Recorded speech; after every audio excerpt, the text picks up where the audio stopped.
investigation today, we want to answer the question, do we think the soil at the top of a watershed will be the same as the soil at the bottom of the watershed? I've decided to use San Luis Obispo Creek as my sample site. First, I'm going to take a sample higher up in the watershed along Slow Creek at Reservoir Canyon. Then for my sample at the bottom of the watershed, I'm going to visit the last place the creek travels through before heading out to the ocean, which is the estuary in Avila Beach. Let's go!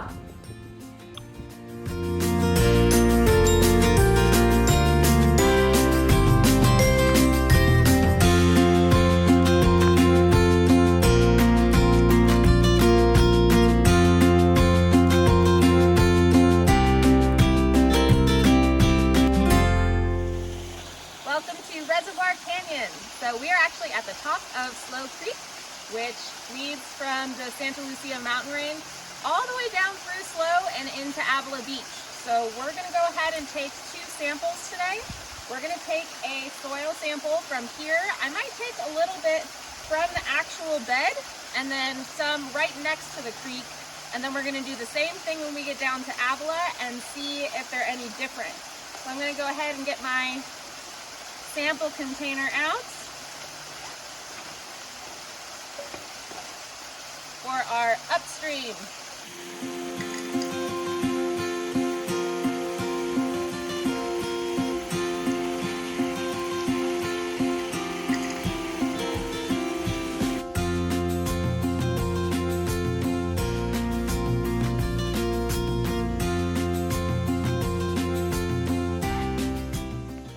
Okay, so we've got our soil sample. We're going to add water to this later, and you'll be able to see in our soil column all the different layers start to separate. But here's our sample.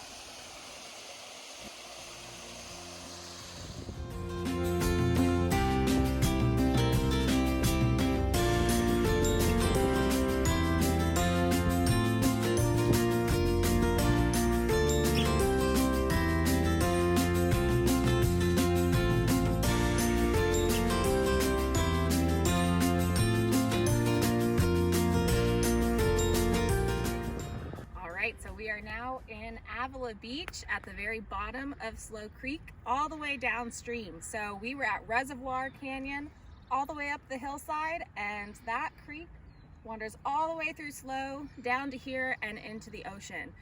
I can already tell that it's a lot siltier and more clay as I'm walking around from the soil underneath my feet, but we're still gonna go ahead and take our sample. And I'm gonna do the same thing I did before, take a little bit in the water and then a little bit up on the side here.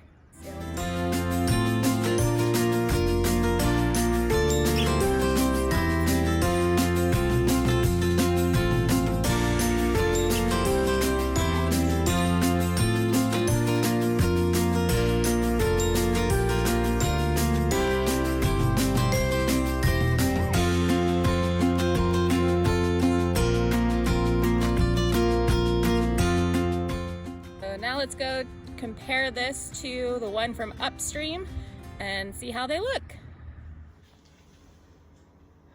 Okay, so now we have our upstream soil sample on the left and our downstream soil on the right.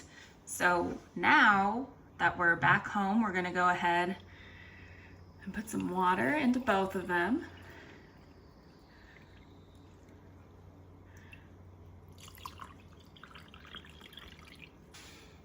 To even them out. And now we're going to put the tops back on.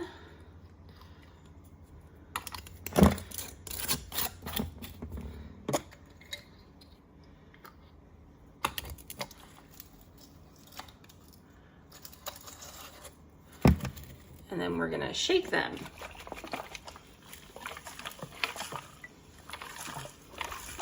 So this is causing all the different soil particles to be suspended or up in the water column. And then as they settle, we'll see what happens.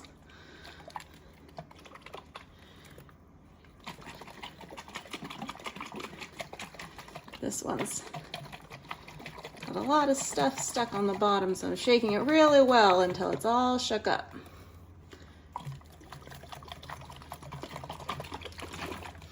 Okay. So now that they've been shooken up, now we want to let them rest so that all that sand and soil and silt and clay can all settle out. So we're actually going to give this anywhere, we're going to check on it maybe in 30 minutes, but then I'm going to try and give it as much time as possible. So we'll check back on it periodically and see what it looks like.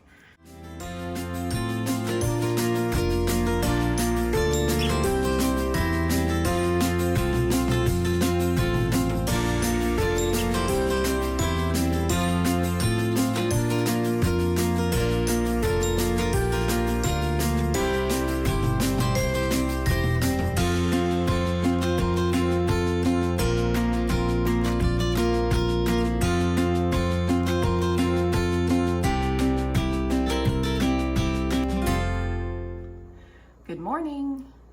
So I decided to let my soil columns sit overnight so that they could really settle. But you saw I took photos over time so we could see how long it took for it to really settle.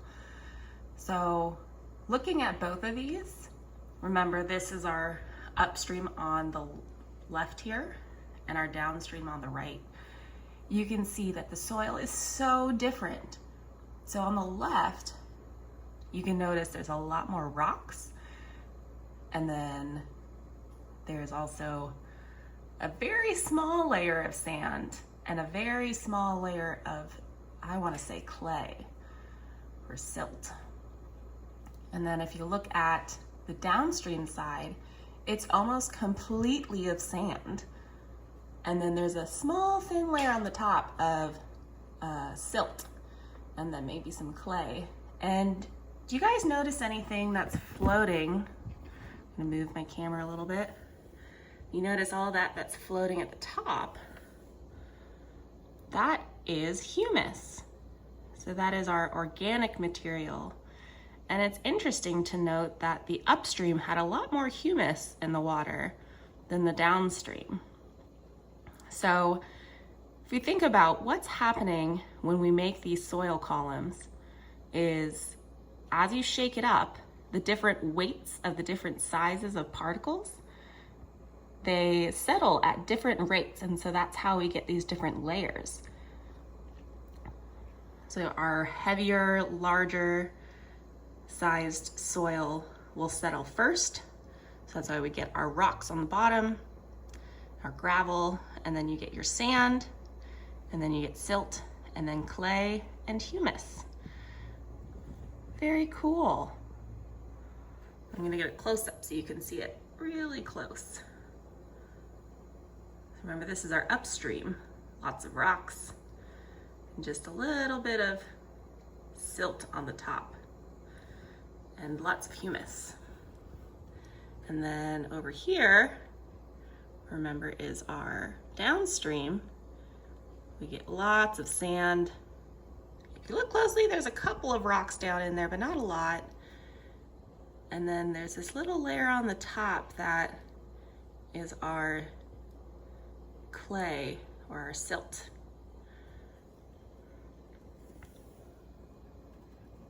Let's go ahead and have a quick discussion over what we just observed. So what we just created, these are called soil columns. And it's a great way to be able to determine what type of soil you have in an area. Now remember, our question that we wanted to answer is, do we think that the soil at the top of a watershed is the same at the bottom of a watershed? So based on our results, was your hypothesis or claim correct? Was it as you predicted? So looking at both of our samples, this is our upstream and this is our downstream. Are they the same or are they different? Make sure that you write down your observations and your notes in a notebook or on a piece of paper or a Google form provided by your teacher. And now we're gonna get to go explore your own backyard or your school or somewhere around your home and make your own soil column. So let's go and have fun.